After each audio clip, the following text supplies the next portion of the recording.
Vamos a abrir nuestras Biblias, por favor, en Segunda de Crónicas, el capítulo 20. Y vamos a compartir acerca de un pasaje que es medianamente conocido, no archi, super, ultra conocido, pero sí medianamente conocido en algunos sectores del cristianismo y de la gente creyente. ¿Ok? Y también tiene que ver con lo que estamos viviendo ahora en la iglesia relativo a este tiempo de ayuno que estamos pasando. Este pasaje narra acerca de la nación de Judá, que había sido cercada por sus enemigos. Como ustedes sabrán por la historia, si no lo saben, les digo muy rapidito, más o menos en el año 930 antes de Cristo, Israel se dividió, hubo una guerra civil en Israel y conllevó a que se dividiera esta nación. El norte se quedó con el nombre Israel y el sur pasó a llamarse Judá. ¿Ok? Entonces eran todos parte del pueblo de Dios, pero de esta forma, debido a la guerra civil, Israel se quedó con la parte norte y Judá se quedó con la parte sur. Y eso tiene que ver con el reino del sur, con Judá, la historia que vamos a tocar en esta mañana. Los enemigos que habían rodeado Judá eran muy fuertes, eran muy poderosos. Mira lo que dice Segunda de Crónicas, el capítulo 20, el versículo 1. Después de esto, los ejércitos de los moabitas y de los amonitas y algunos menuitas le declararon la guerra a Josafat. Todo termina en itas, ¿verdad? Entonces, le declararon estos pueblos, estas naciones, le declararon la guerra a Josafat o a la nación de Judá. Josafat era el rey de Judá y era un hombre bueno. La Biblia dice que era un hombre correcto, que estaba haciendo las cosas correctas. Era un hombre que agradaba a Dios. Josafat tuvo durante su reinado muy buena performance llevando a cabo en la nación de Judá. Propulsó muchas obras. El ejército que tenía era muy bien equipado. Se calcula que tenía un ejército de 1.160.000 soldados, más o menos hasta de repente 1.200.000. Este rey y la nación habían hallado el favor y la gracia de Dios delante de todos sus enemigos, y también ellos le tenían mucho miedo a Josafat y a la nación de Judá. Segunda de Crónicas 18:1 dice: tenía pues Josafat riquezas y gloria en abundancia. ¿Cuántos de ustedes creen que Josafat era un hombre bendecido? Levanten su mano, ¿cierto? Esto no solamente, ¿cuántos creen que era un hombre bendecido? ¿Verdad? Era un hombre bendecido. Josafat era un hombre que estaba siendo bendecido. Era un hombre que hacía lo bueno y recto delante de Dios. Tenía riquezas, tenía abundancia. La nación había logrado la prosperidad, paz en todos sus contornos. Había prosperado. Sus enemigos le tenían mucho temor. Un gran ejército con el cual podía contar en momentos de guerra. Pero mira lo que dice nuevamente en el versículo 1. Dice: después de esto. O sea, bien interesante, llamó mi atención esta frase: después de esto. O sea, después de que Dios lo bendice, después de que Dios lo prospera, después de que las cosas le están yendo bien, después de que hay gran paz, alegría, prosperidad, abundancia, dice después de esto. Repite conmigo: después de esto. Después de esto. O sea, en otras palabras, justo cuando las cosas le están yendo bien a usted en su trabajo, en su empresa, justo cuando las cosas están yendo bien en su trabajo, en su familia, en su matrimonio, en su salud, en todas las áreas de la vida, justo cuando le está yendo a usted bien, después de esto, dice la palabra, los ejércitos de los moabitas, de los amonitas y algunos de los menuitas le declararon la guerra a Josafat. Justo cuando la cosa está yendo bien, supuestamente podemos decir está yendo de maravilla, viene el enemigo a usted y le declara la guerra. ¿No le parece un poco familiar la historia a usted? ¿No se siente usted identificado, identificada con esto que estamos enseñando en esta mañana? Debemos entender, hermanos, que el enemigo de nuestras almas, llamado el diablo, ha venido para hacernos tropezar, para hacernos caer, para desmoralizarnos, para desanimarnos, para quitarnos nuestras fuerzas justo cuando nos está yendo bien. O sea, cuando las cosas se están yendo bien, demos gracias a Dios, gloria a Dios. Pero prepárate porque podría ser el inicio de un ataque del enemigo sobre tu vida. Y acá la Biblia está hablando de tres pueblos, los moabitas, los amonitas y los menuitas. A los menuitas también se los conocía como los del monte de Seir. Y vamos a explicar en un momento qué significan estos tres nombres con mucho detalle. Pero la Biblia dice que estos tres pueblos eran enemigos de Judá. Eran naciones paganas, eran naciones idólatras, eran naciones que no buscaban a Dios. Había mucho libertinaje, mucha depravación sexual, mucha inmoralidad. Y estas naciones a lo largo de muchos años habían esperado el momento para atacar a Judá, porque eran enemigos. Y ellos no iban a desaprovechar la oportunidad que en ese momento se les estaba presentando para derrotar a la nación de Judá. Y en el versículo 2 dice la palabra: los mensajeros de Josafat le dieron aviso diciéndole: un ejército muy poderoso viene a atacarte. Partió de Edom, del otro lado del mar, muerto, y ya está muy cerca en la ciudad de Engadi. Mira lo que dice la palabra. Un ejército muy poderoso. Ahora, Josafat tenía un ejército de 1.200.000 personas, 1.200.000 soldados bien armados, bien equipados. Entonces, ¿cuánto ejército, cuántos soldados habrían juntado estas naciones para que el reporte de estas personas le digan a Josafat: un ejército muy numeroso viene a atacarte? Si ellos tenían 1.200.000, ustedes calculan el doble, 2.400.000, 3 millones, de repente el triple, quién sabe, pero era un ejército muy numeroso que conllevó a lo siguiente, versículo 3 y 4. Dice la palabra Josafat, versículo 3 y 4, dice: Josafat quedó aterrado con la noticia. ¿Tú te puedes imaginar esto? No dice que estaba preocupado. Dice la palabra, Josafat quedó, ¿qué cosa dice? Aterrado con la noticia. Y le suplicó al Señor que lo guiara.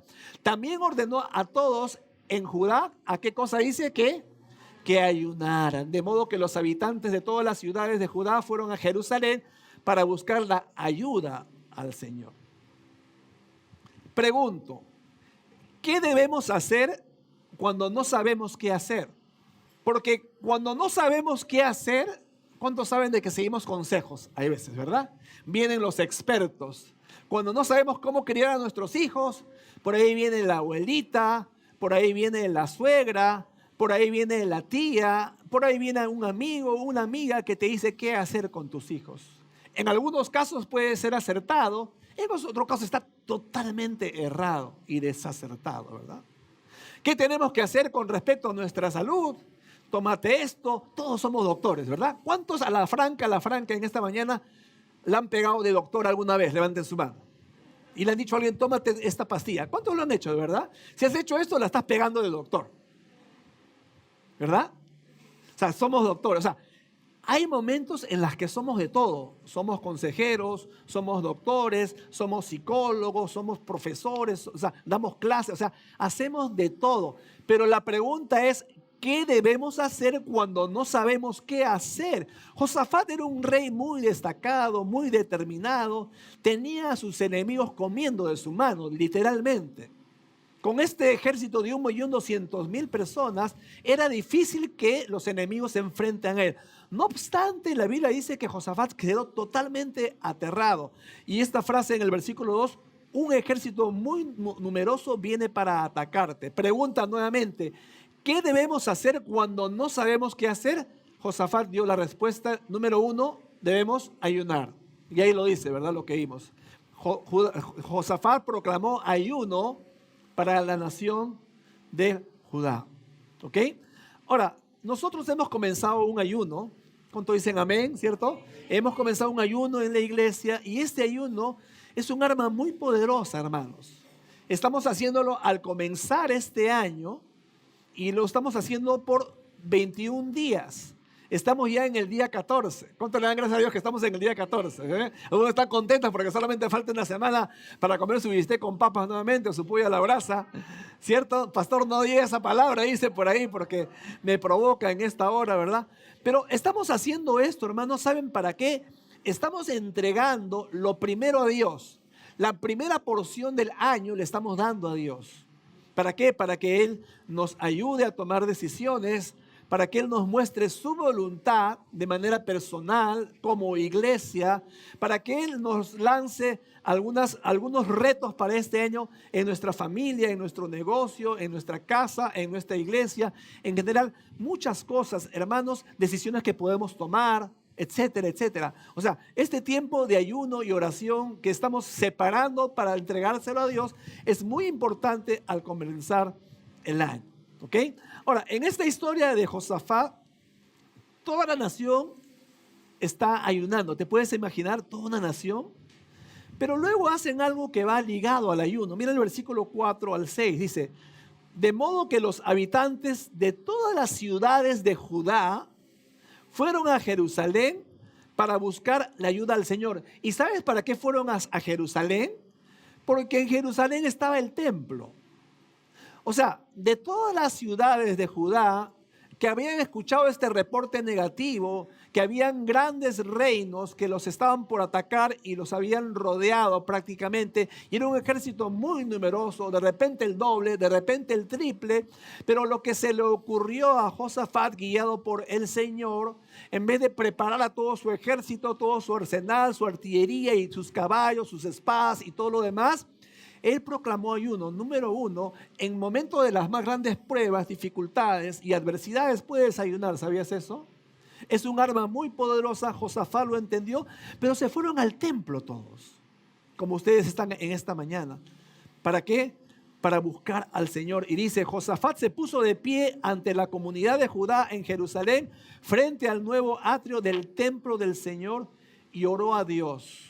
O sea, Josafat a la cabeza, como el rey de Judá, proclamó ayuno y con toda su gente y con todas las otras personas de las ciudades, de los entornos de Judá, se fueron a Jerusalén, al templo de Dios, para poder orar. ¿Qué debemos hacer cuando no sabemos qué hacer? Número uno, debemos ayunar. Número dos, debemos orar. ¿Cierto? Debemos orar. Fueron a la iglesia para orar. Josafat era un gran rey, con un gran ejército, con mucha riqueza, un rey muy respetado, pero él hizo algo que usted y yo tenemos que aprender a hacer. Versículo 12 dice lo siguiente. Oh Dios nuestro. O sea, está exclamando, él está orando. Oh Dios nuestro, ¿no los juzgarás tú? Porque en nosotros no hay fuerza contra tan grande multitud que viene contra nosotros. No sabemos qué hacer y a ti volvemos nuestros ojos. Josafat estaba diciendo, de repente no sé qué hacer, pero sí sé a dónde mirar. Y hermanos, este es algo importante que como creyentes tenemos que aprender a desarrollar. ¿Alguna vez tú has tenido problemas tan complejos en la vida y no sabes cómo enfrentarlos? ¿Alguno de ustedes ha pasado por situaciones como esas, verdad? No sé qué hacer en esta circunstancia. Déjeme decirle a usted qué debe hacer cuando no sabe qué hacer. Cuando usted no sepa qué hacer, usted tiene que saber a dónde mirar. Y Josafat estaba en esta encrucijada sin saber qué hacer, pero sabiendo dónde mirar. Señor, yo estoy en esta circunstancia, estoy pasando esta adversidad. Señor, tú conoces mi vida, Señor, tú conoces mi corazón. Señor, me siento con temor, me siento asustado. Es un gran enemigo, es una gran prueba, tengo una gran adversidad delante mío, Señor, no sé qué hacer, pero sé dónde mirar. Voy a levantar mis ojos a ti. Por eso es lo que el Salmo 121 dice: alzaré mis ojos a los montes. ¿De dónde vendrá mi socorro? Mi socorro viene del Señor que hizo los cielos y la tierra. Amén, hermanos. Nosotros servimos al Dios de Jacob, al Dios de Israel, al Dios de Judá, al Dios Jehová de los ejércitos. Nosotros lo servimos a Él. Él envió a Jesucristo, su único Hijo, para darnos salvación a todos nosotros. Nosotros hemos venido al conocimiento del Evangelio por la obra de Cristo en la cruz. Y a Él alzamos nuestros ojos cuando tenemos dificultad.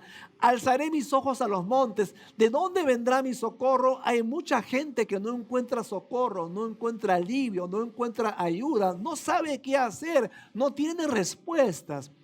Pero tú y yo le damos gracias a Dios que tenemos la respuesta en Cristo. Amén. Nosotros no somos la respuesta, pero cuando alguien tiene problemas le decimos, yo te presento a quien tiene la respuesta. Ven, su nombre es Jesús. Hermanos, el ayuno y la oración nos ayudan a enfocarnos no en las circunstancias, sino en Dios, porque Dios tiene las respuestas. Amén, hermanos.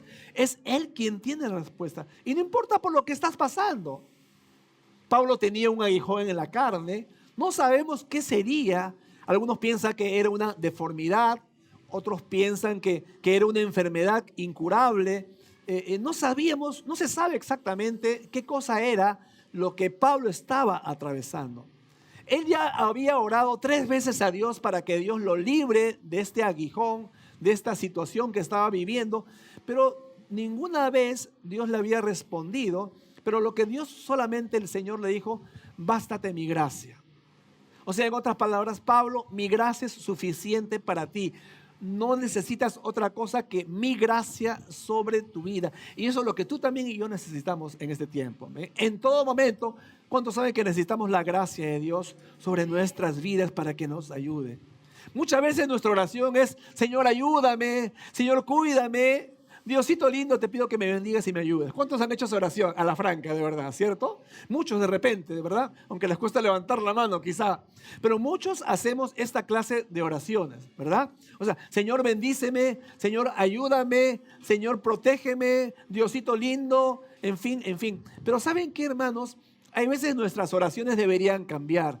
Hay veces nuestras oraciones deberían ser de pronto, Señor, hazme más fuerte. Señor, fortalece mi vida. Señor, ayúdame para resistir la prueba. Fortalece mi espalda, mis muslos, mis rodillas para orar. Señor, fortalece mi carácter para convertirme en un hombre de Dios, una mujer de Dios, para que cuando venga el enemigo, cuando venga la prueba, yo pueda enfrentarme en el nombre de Jesús. Y eso es lo que tenemos que aprender, hermanos. Ahora, hay veces tenemos que aprender a cambiar nuestras oraciones, porque lo que estás pasando, hermano, hermana, Dios no lo ignora. ¿Cuántos lo saben? Amén. Dios no lo ignora. Y si Dios está en control, entonces ¿por qué lloramos? ¿Por qué nos quejamos? Y muchas veces ocurre eso, hermanos. Muchas veces nos ponemos a lloriquear, a refunfuñar o a quejarnos. Pero déjeme decirle algo esta mañana. Al diablo le encanta y le atrae la gente que se queja. ¿Cuántos quejosos hay acá? Levanten la mano. Felizmente en esta iglesia no hay. Mira a la persona a tu lado y dile, felizmente en esta iglesia no hay ninguno. Dile eso. Felizmente en esta iglesia no hay ninguno. La queja es el idioma de la incredulidad. La alabanza es el idioma de la fe. ¿Sabías eso? Tú puedes quejarte, puedes lloriquear, puedes refunfuñar o puedes hacer como Josafat. Proclamar ayuno en tu casa, tú personalmente, en tu familia, con un grupo de personas y decirle, Señor, no sé qué hacer, pero me enfoco en ti en esta hora, Señor. Muchas veces cuando nos ocurren estas cosas que no son agradables, queremos que Dios nos dé explicaciones. ¿Y por qué esto, Señor? Señor, ¿y por qué aquello? No entiendo, Señor, esto. No entiendo, Señor, aquello. Déjame decirte otra cosa en esta mañana. Dios no va a darle a usted explicaciones. En cambio, Dios a usted le va a dar promesas. ¿Sabía usted eso? Dios muchas veces no nos da explicaciones. No tiene que dárselas a usted, hermano, hermana. Porque Él es soberano. Y si Él es soberano, significa que Él sabe más que usted y que yo y que todos nosotros. Por lo tanto, en vez de quejarnos, en vez de refunfuñar, en vez de lloriquear, levantemos nuestras manos, ayunemos, oremos, démosle gracias a Dios, porque Él no da explicaciones, pero sí nos da promesas. Muchas veces la explicación no la vamos a entender. Y tú no puedes vivir por explicaciones, pero puedes aferrarte a la promesa de Dios y vivir por esa promesa que Él te da en tu vida. Entonces, cuando Josafat estaba pasando por esta prueba tan difícil y toda la nación de Judá, él iba a usar estas armas muy fuertes. Número 1, el ayuno, y número 2, la oración.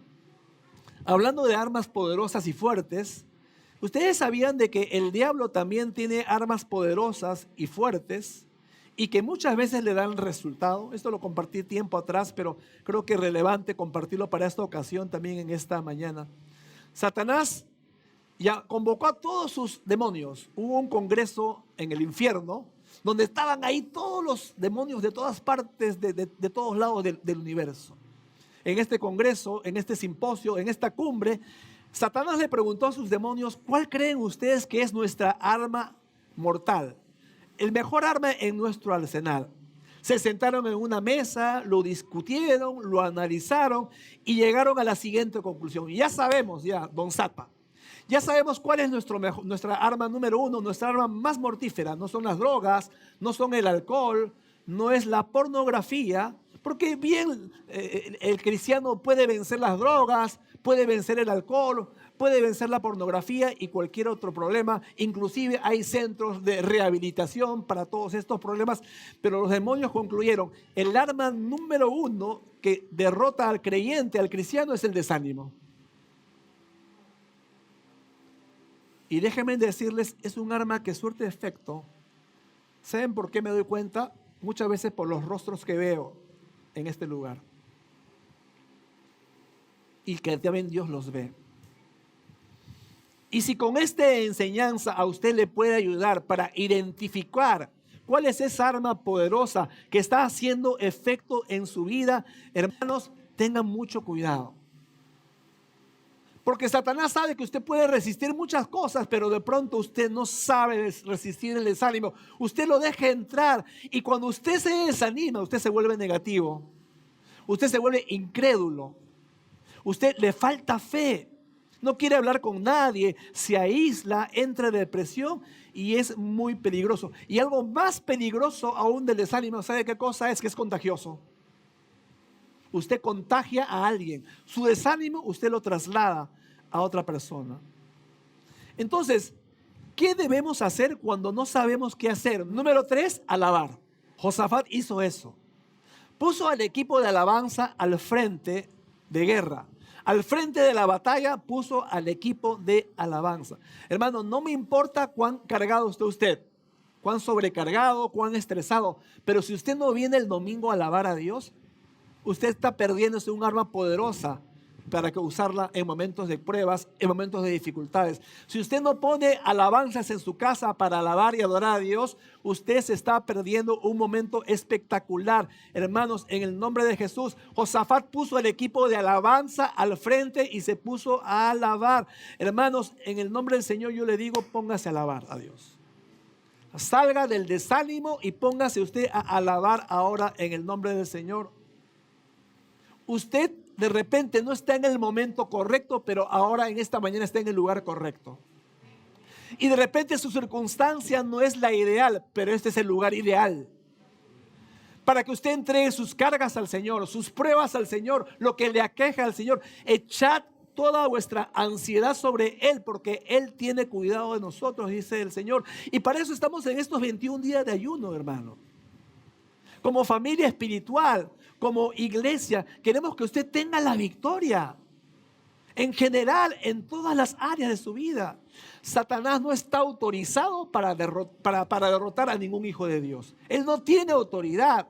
Él no puede lograrlo si tú te aferras a estos principios, al ayuno, a la oración y a la alabanza. El diablo no puede derrotarte, porque déjame decirle, Satanás no está al mando, Dios está al mando. El Señor está al mando y Él está en control de las circunstancias. ¿Sabes lo que hizo Josafat? Puso a los músicos adelante. El versículo 22 dice lo siguiente: cuando comenzaron a alabar y a cantar y a dar alabanzas, el Señor hizo que los ejércitos de Amón, de Moab y del monte de Seir comenzaran a luchar entre sí. Los ejércitos de Moab y de Amón se volvieron contra sus aliados del monte de Seir y mataron a todos y a cada uno de ellos. Después de destruir al ejército de Seir, empezaron a atacarse entre sí. De modo que cuando el ejército de Judá llegó al puesto de observación en el desierto, no vieron más que cadáveres hasta donde alcanzaba la vista. Ni un solo enemigo había escapado con vida. O sea, en otras palabras, la alabanza trastornó al enemigo. La alabanza derrotó al enemigo. Los moabitas, los amonitas y los del monte de Seir se mataron entre sí y fueron destruidos. La alabanza, dice la palabra, destruyó a los amonitas. ¿Sabe usted qué cosa significa Amón? Amón significa oscuro, escondido. La alabanza, ¿sabes lo que hace? Destruye toda oscuridad de la vida. Destruye cualquier cosa que esté oculta en la vida. La alabanza destruye todas esas cosas y la luz de Dios comienza a resplandecer. Dice la palabra que la alabanza también destruyó a los moabitas. Moab fue el hijo de la hija de Lot. Lot y su hija tuvieron relaciones incestuosas y como tal tuvo un hijo ella. Esto representa a la depravación sexual, esto representa a la lujuria, esto representa a la pornografía. La alabanza destruye toda pornografía, toda perversión sexual. Queda de un lado con la alabanza que le damos al Señor. Número 3, la alabanza también destruyó a los del monte de Seir. Seir significa demonio, macho cabrío, significa peludo.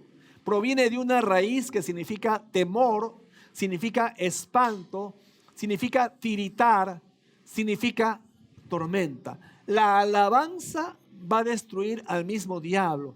Cualquier tormenta que venga a tu vida, la alabanza la va a destruir. El temor va a quedar a un lado. El espanto va a quedar a un lado cuando usted se pone a alabar a Dios. Hermano, ni el mismo infierno puede con la alabanza, porque la Biblia dice que cuando comenzaron a entonar los cantos de alabanzas, los enemigos que estaban destinados a derrotar a Judá se mataron entre ellos. Y los de Judá solamente miraban, observaban cómo los enemigos se mataban entre sí. ¿Qué debemos hacer cuando no sabemos qué hacer? Número 1, ayunar. Número 2, orar. Número 3, alabar a Dios. Pero esto no es todo. Para terminar, ¿sabes lo que pasó luego que Dios les dio la victoria a ellos? Versículo 25.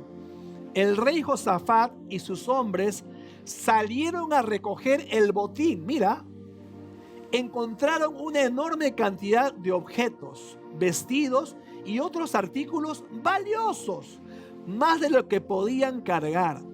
Había tanto botín que les llevó 3 días solo para juntarlo.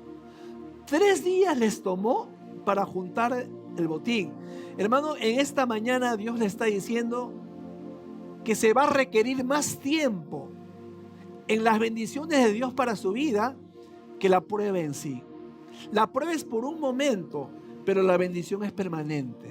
La dificultad es por un lapso de tiempo, pero luego viene la bendición. Y usted tiene que ver eso que Dios tiene para usted. Josafat sabía, porque confiaba en Dios, se puso a ayunar, se puso a orar, se puso a alabar. Dios le dio no solamente la victoria, pero Dios le dio botín de guerra. Dios le dio, hermanos, abundancia de riqueza. O sea, el estado posterior de Josafat y de Judá fue mejor que antes de la guerra. ¿Me dejo entender? Antes de la guerra, él estaba en una dificultad, estaba en un problema, como usted de repente puede estar en esta mañana, pero cuando pasó esa adversidad, cuando pasó esa prueba, cuando pasó esa circunstancia tan adversa, el estado postrero de Judá fue mejor que el primero. Y yo creo en el nombre del Señor que eso también es verdad para usted. Así que vamos a ponernos en esta mañana de pie, por favor.